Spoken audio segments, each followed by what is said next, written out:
আমি আজকে বক্তব্য দিচ্ছি এখানে আল্লাহর কসম, আমার এই সময় থেকে আমি যে কথাগুলো বলবো আগামী 5 মিনিট, আমি শুধু বেনামাজিকে উদ্দেশ্য করে বলবো। কাকে উদ্দেশ্য করে বলবো? নামাজিরা নিজের উপরে নিয়েন না। আমি এবার আমার এলাকা বলি কুমিল্লা নাঙ্গলকোট। আমার বাড়ি কোথায়? কুমিল্লা নাঙ্গলকোট। আমার এলাকায় ফজরের নামাজ 4 রাকাত। কয় রাকাত? জোহরের নামাজ 12 রাকাত। কত রাকাত? আসরের নামাজ 8 রাকাত। কত রাকাত? মাগরিব 7 রাকাত। কত রাকাত? একটু আমার সঙ্গে সঙ্গে বলিন, কেমন ভাল লাগে শুনতে। ঈশার নামাজ 15 রাকাত। কত রাকাত? 15 রাকাত। আমি প্রশ্ন করলাম আমার আম্মারে, যে আম্মা ফজরের নামাজ 4 রাকাত কেমনে হইল? তো 2 রাকাত ফরজ। 2 রাকাত সুন্নত, 2 রাকাত ফরজ। কত হইল? আমি কইছি আম্মা ফজরের নামাজ তো ফরজ 2 রাকাত। এই ফরজের আগে 2 রাকাত সুন্নত আছে, কিন্তু এটাকে আলাদা করে বলতে হবে। এটাকে কি করে বলতে হবে? সুন্নাহ। আমি বললাম আম্মা জোহরের নামাজ কেমনে 12 রাকাত? ফজর আমি মেনে নিছি, সুন্নতে মুআক্কাদা 2 রাকাত আছে, ফরজ 2 রাকাত আছে। কত রাকাত হলো? এটাতে কোনো তর্ক করার কিছু নাই। তবে ফরজ কয় রাকাত? মানে কত রাকাত না পড়লে সে লোক কুফরি করেছে? 4 রাকাত না 2 রাকাত? মানে ফজরের নামাজ একজন লোক কত রাকাত না পড়লে কুফরি করেছে? 2 না 4? 2 রাকাত না পড়লে কুফরি করেছে। বুঝেছি না? আসেনি? মানে 4 রাকাত না পড়লে যে কুফরি হবে তা না। আমি কিন্তু আগে বলেছি, বেনামাজিদেরকে বলতেছি তোমরা নামাজকে ভয় পাও না। আমি এটা দায়িত্ব নিয়ে বলতেছি, অসুবিধা নেই। হ্যাঁ ইনশাআল্লাহ, ওকে। আমি বললাম আম্মা জোহরের নামাজ কেমনে গো 12 রাকাত? আমার আঞ্চলিকতা। আমার আম্মা সহজ সরল মানুষ, উনি খুব মাশাআল্লাহ নামাজি মানুষ, আল্লাহ ওনাকে কবুল করুক। তারপরও গ্রামের মানুষ যেমন হয় উনি ঠিক তেমনই, একবারে এক্সট্রা অর্ডিনারি কিছু না, ওকে। আবার একবারে নর্মাল না, ঠিক গ্রামের মা।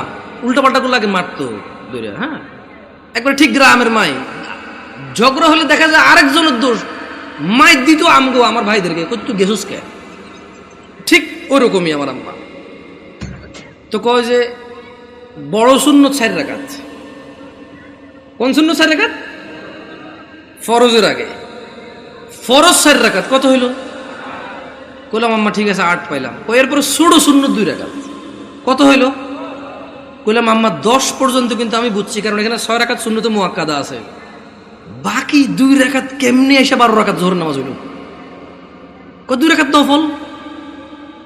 আমি আমার নফলের তো কোনো হিসাব হয় না। 4 রাকাত নফল করতো তাহলে জোহর নামাজ 14 রাকাত করা যাবে। কারণ যদি নফল 2 রাকাত অ্যাড করে যদি জোহরকে 12 বানানো যায়, তাহলে আরো 2 রাকাত নফল অ্যাড করে 14 বানানো যাবে। কই কেমনে? আমি কিছু যেমনি 2 রাকাত অ্যাড হয়ে 12 হয়েছে, এমনি 2 রাকাত অ্যাড হয়ে 14 হবে। বুঝাইতে পারিনি মনে হয় কি? আমি কি ভুল শিক্ষা দিচ্ছি মানুষকে? না, আমি আমার আম্মাকে বললাম যে আম্মা 10 পর্যন্ত আমি বুঝতে পারছি যে এখানে 4 রাকাত আছে, যেটা না পড়লে মানুষ কুফরি করে, শিরিক করে, মানুষের ঈমান থাকে না, ওর মুসলমানিত্ব থাকে না। আল্লাহ নবী বলেছে মুশরিক কাফের আর মুসলমান মুমিনের মধ্যে পার্থক্য হচ্ছে নামাজ। এ হলো জোহর 4 রাকাত না পড়লে এই লোক আর এই হিন্দু বৌদ্ধ খ্রিস্টানের মধ্যে পার্থক্য তেমন কিছু থাকে না। কিন্তু আমি আমার আম্মারে বললাম যে আম্মা বাকি 6 রাকাত সুন্নতে মুআক্কাদা, এটার বিশাল বড় বেনিফিট আছে, আমি ওই বেনিফিটটাও বলবো ইনশাআল্লাহ। বললাম আম্মা 12 কেমনে হইলো তাইলে? তোরে আমি আগেও বলছি 2 রাকাত নফল 12 রাকাত। বললাম আম্মা নফল অর্থ বেশি। নফল অর্থ কি? আরবিতে নওয়াফিল বলে, জিয়াদা বলে। কি বলে? এই গাজীপুরে কেউ বিদেশ থাকে, সৌদি আরব, দুবাই, ওমান, কুয়েত এগুলো থাকে। আমাদের এদিকে প্রচুর প্রবাসী আছে, ওরা আরবি বোঝে। আছে কেউ এখানে প্রবাসী? زيادة أنت معلوم زيادة يا أخي، معلوم زيادة، ها تدري وش المعنى الزيادة؟ زيادة يعني زيادة، ها زيادة. تلاقي عربية النوافل بزيادة، نوافل بزيادة বলা হয় কাকে? বেশি কি? আচ্ছা, নফলের কি কোনো সময় অথবা রাকাত নির্ধারণ আছে ইসলামে? নাকি যখন খুশি কয় রাকাত? 2 যত খুশি, মাকরু ওয়াক্ত ছাড়া যখন খুশি। Right or wrong? আমি বললাম আম্মা তাহলে তো এটা তো মানুষের উপরে, হ্যাঁ নফল পড়বে কেন? যে লোক ফরজ নামাজ পড়েনি তার নফলগুলো আল্লাহ তাআলা কিয়ামতে যদি ওর নামাজে ঘাটতি থাকে ইনশাআল্লাহ ফরজের জায়গায় আনবে। আমরা জানি এটা, আমরা এটা মানুষকে বলবো, কিন্তু আমরা জিনিস যেটা ওটাকে তাই বলবো। আমরা প্রত্যেকটা জিনিস স্পেসিফিক করব, আর প্রত্যেকটা জিনিসের বেনিফিট আমরা বলবো, ঠিক আছে না? আমি বললাম আম্মা, যে নিয়মে 2 রাকাত নফলকে আপনি জোহর কইছেন, ঠিক ওই একই নিয়মে 4 রাকাতকে জোহর বলা যাবে, 6 রাকাতকেও জোহর বলা যাবে। কারণ আপনি যদি বলেন যে 4 রাকাত নফল কয়ে কেমনে জোহর সহ্য হবো, তাহলে আপনি আমারে বুঝাই দিতে হবে কেমনি 2 রাকাত নফল হয়ে জোহর বার হইল। বুঝাইতে পারছি? আমি তো আম্মা আপনি তো বুঝাইতে পারবেন না, কারণ নফলের তো কোনো মানে ফরজের সাথে অ্যাটাচ করা যাবে না। নফল খাস কিছু না, মানে নফল যেমন ফরজ জোর আমরা দুপুরে পড়ি, আসর আমরা সূর্য হেলান দিলে পড়ি, মাগরিব সূর্য অস্তে পড়ি, রাতে আমরা ঈশা পড়ি, সূর্য উদয় আমরা ফজর পড়ি, সকালবেলা সূর্য উদয়ের আগে। তো নফলের তো কোনো টাইম নাই, যখন খুশি পড়বে মাকরু সময় ছাড়া। আচ্ছা কি আপনারা বিরক্ত হচ্ছেন নাকি? এবার আসি আমার এলাকার ঈশার নামাজ 15 রাকাত কেমনে। আগে একটু আপনাদের গাজীপুরের 9 রাকাত কেমনে এটাই শুনি। এই আমি কি বিভ্রান্ত করতেছি জাতিকে? আমি আগেই বলছি আমার কথাগুলো বেনামাজির জন্য। কার জন্য? বেনামাজি। আমি বলবো, সবকিছু ব্যাখ্যা দিচ্ছি ইনশাআল্লাহ। গাজীপুরের 9 রাকাত কেমনে কে ব্যাখ্যা দিব? আমি তো জানি না 9 রাকাত। আপনি পারবেন কোন 9 কেমনে এটা কোন আগে, পরে আমি 15 কেমনে ওটা কোন। 4 ফরজ, সুন্নতে মুআক্কাদা 2, তাহলে 6 হলো। হ্যাঁ, ভিতরে 3 রাকাত, 9 রাকাত। মাশাআল্লাহ ভালো। জোহরটা 12 কেমনে? ওই নফল 200 ঠিক না? তো ঈশায় নফল আনলেন না যে? আমার এলাকায় ভাই এই 2 নাম্বারই করে নাই, জোহর নফল 2 আনছে, ঈশাও 2 আনছে। ওরা মানে কোনো নামাজকে কি করে নাই। না না না, আমি কি ওদেরকে মজা করতেছি? আমরা নামাজ পড়তাম না, এই মানুষগুলো আল্লাহ ওদেরকে বেহেশত নসিব করুক, ওরা প্রত্যেকটা নামাজের সাথে আমাদেরকে নফল নামাজ পড়তে উদ্বুদ্ধ করেছে। ওরা চিন্তা করেছে যে যদি 2 রাকাত পড়তে বলি, এই অনেক বছর থেকে নামাজ পড়ে না, ইনশাআল্লাহ এর কবরের তলায় ঘাটতি হবে, ঘাটতিটা পূরণ করবে ইনশাআল্লাহ। ওই নেক নিয়তে কিন্তু বলছে। শোনেন, আমি বুঝি না তা না, কিন্তু ভুল বুঝিয়েন না আমার, আমি আগে বলছি। বাট আমি চাচ্ছি যারা নামাজ পড়ে না ওরা তো ভয় পেয়ে যায় 15 শুনলে। আমি বুঝাতে পারছি না, পারি নাই। এই ছোট ভাই, তোমরা কিন্তু খুব বিশৃঙ্খল, তোমাদের বড়দের উচিত তোমাদেরকে সামলানো। তোমরা মেলায় আসোনি ছোট ভাই, তোমরা মেলায় আসোনি, তোমরা জীবন ব্যবস্থা শিখতে এসেছো, আগামী জীবন কিভাবে যাপন করবে সেটা শিখতে আসছো। তোমরা মেলায় আসোনি। যাই হোক, বাচ্চাদের দোষ দিয়ে লাভ নাই। মাহফিল কমিটির বেশিরভাগ জায়গায় গরু জবা দিয়ে বিরিয়ানি খাওয়ায়, এটা একটা উৎসবই। সব পোলাপান খেলবে, দুলবে, অসুবিধা কোথায়? ওরা যদি বুঝতো এটা একটা শিক্ষণীয় জায়গা, একটা ক্লাস হবে এখানে, একটা সেমিনার হবে যেখানে মানুষ ন্যায় অন্যায়ের পার্থক্য করবে, ওরা এটা করতো না। ওদেরকে ঠিক হওয়ার আগে মুরব্বীদের ঠিক হতে হবে, ওয়াজ মাহফিলকে অনুষ্ঠানের কথা বাদ দিতে হবে, এটা একটা শিক্ষণীয় জায়গায় রূপান্তরিত করতে হবে। এবার আসেন আমার এলাকায় 15 কিভাবে? আরে আমি জানি ভুল করে ফেলেনি, আল্লাহ হিসেবে ভুল না হইলে দাঁড়ান মনে করে লই। বড় সুন্নত 4, বড় সুন্নত কত? ফরজ 4 কত? ছোট সুন্নত 2 কত? নফল 2 কত? ভিতর 3 কত? 15। আমি কইলাম আম্মা এটা ঈশার নামাজ? ও হ্যাঁ।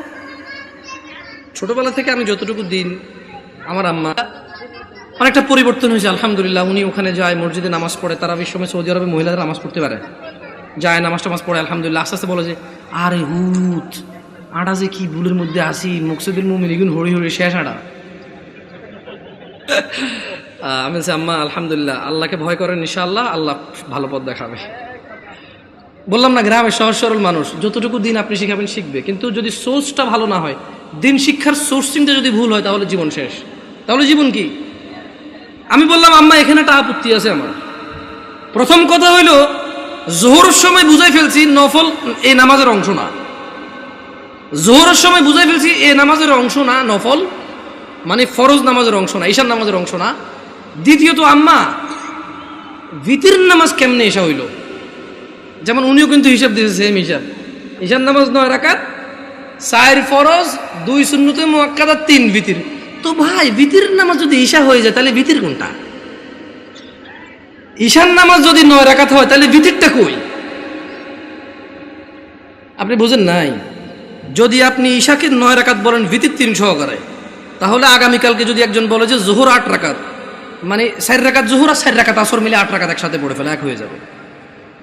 আপনাকে বুঝতে হবে যে ঈশার আজান দিলে মানুষের উপরে ঈশার সালাত ফরজ হয়ে যায়। ভিতরের সময়টা শুরু হয় ঈশার নামাজের পরে। যদি কোনো লোক ঈশা পড়ে, তার জন্য ঈশা পড়ার পর থেকে ভিতরের টাইম শুরু হয়েছে। এবারে সেটা ফজরের আগ পর্যন্ত সময় পায়। কি ভুল ব্যাখ্যা দেই নাই তো মুরব্বী? আমি বলে দিচ্ছি, না বুঝলে অসুবিধা নাই, ভুল বুঝিয়েন না। না বুঝলে কোনো অসুবিধা নাই, ভুল বুঝিয়েন না। তাহলে ভিতরের নামাজ ঈশান নামাজের সাথে কেন সম্পৃক্ত হলো? কারণ ঈশান নামাজ না হইলে ভিতরের সময় আসে না, ভিতরের সময় শুরু হয় না। বুঝতে পারছেন না পারেন নাই? ধরেন একজন লোক রাত 11টা বাজে, সে এখনো ঈশা পড়ায় নাই, সে কি ভিতর পড়বে? তাহলে সে ঈশা পড়ার পরে তার ভিতর স্টার্ট। তাহলে আপনি যদি এই যুবককে বলেন ঈশান নামাজ 15 রাকাত, গাজীপুরে বুঝছি একটু মায়া দয়া করে 9 রাকাত করেছেন, তারপরে তো বলাবেন পড়ে বলে মনে হয় না। একজন রিক্সা ড্রাইভার যদি চিন্তা করে 2 মিনিট করে তো 30 মিনিট। আমার এলাকার কথা বলতেছি। শোনো তোমরা যারা দরিদ্র এবং ধনী, যারা তোমরা সালাত আদায় করো না, নয়াপাড়ার মানুষ তোমাদের নবী মুস্তাফা সাল্লাল্লাহু আলাইহি ওয়াসাল্লাম মৃত্যু সজ্জায় বারবার উঠে বলেছে সলাহ সলাহ সলাহ, নামাজ নামাজ নামাজ। এই নামাজ তোমরা যারা আদায় করো না, তোমরা জেনে রাখো নয়াপাড়ার মানুষ, ও নয়াপাড়ার মহিলা ও পুরুষরা, ধনী দরিদ্র, সুস্থ অসুস্থ, তোমরা যেই হও না কেন, তোমাদের উপর তোমাদের রব দিনে 17 রাকাত নামাজ ফরজ করেছে। তোমাদের মধ্যে যে কোনো ব্যক্তি দিনে, পুরা দিনে সকাল থেকে রাত পর্যন্ত এই 17 রাকাত নামাজ আদায় করবে না, যে সে তার রবের সাথে কুফরি করেছে, রবকে অস্বীকার করেছে। ক্ষমা চাও তোমাদের রবের কাছে। আজকের এই মাহফিল তোমাদের জীবনের নামাজ ত্যাগের ইতির দিন হোক।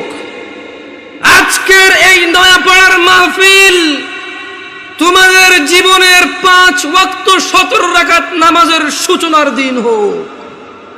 ও নয়াপাড়ার মানুষ, তোমরা যারা দিনে 5 ওয়াক্ত 17 রাকাত ফরজ আদায় করো, এই 17 রাকাতের সাথে তোমরা যারা ফজরে 2 রাকাত সুন্নত, জোহরে 6 রাকাত সুন্নত, মাগরিবে 2 রাকাত সুন্নত, ইশায় 2 রাকাত সুন্নত, তোমরা যারা পুরো দিনে মাত্র 12 রাকাত সুন্নতে মুআক্কাদা পড়ো, খুশি হয়ে যাও। তোমাদের মুস্তাফা সাল্লাল্লাহু আলাইহি ওয়াসাল্লাম, তোমাদের ভালোবাসার নবী বলেছে, যে ব্যক্তি দিনে 12 রাকাত সুন্নতে মুআক্কাদা আদায় করবে, তার জন্য আল্লাহ প্রতিদিন জান্নাতে একটা ঘর বানাবে। ও নয়াপাড়ার মানুষ, কি মিস করতেছো? নয়াপাড়ার মানুষ, তোমাদের রাসূল প্যারে হাবিব সাল্লাল্লাহু আলাইহি ওয়াসাল্লাম বলছেন, ফজরের 2 রাকাত সুন্নত এ পুরো দুনিয়া আর দুনিয়াতে যা কিছু আছে সব কিছুর চাইতে উত্তম।